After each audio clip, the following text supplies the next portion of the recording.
Mananatili si Police Brigadier General Antonio Maralog Jr.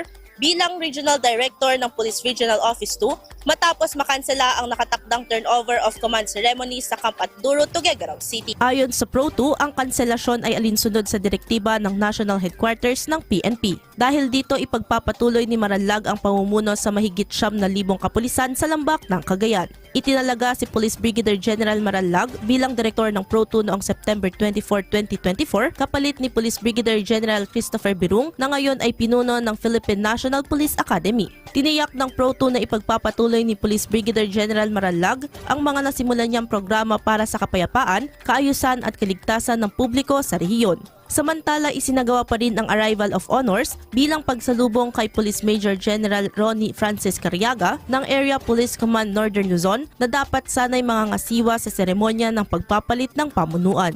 Idol, nanunuyo ba tuhina ang elasticity o pagbanat ng balat? Bumababa ang fat level sa ilalim ng balat, gayon din ang collagen availability sa katawan. Kaya naman 50 pa lang mukha ay kulubot na. Para mapigilan ang mabilis na pagtanda, mag-TTX 500 na. Pinaparami ang cell regulators gaya ng retinols, peptides at growth factors para sa collagen metabolism and production.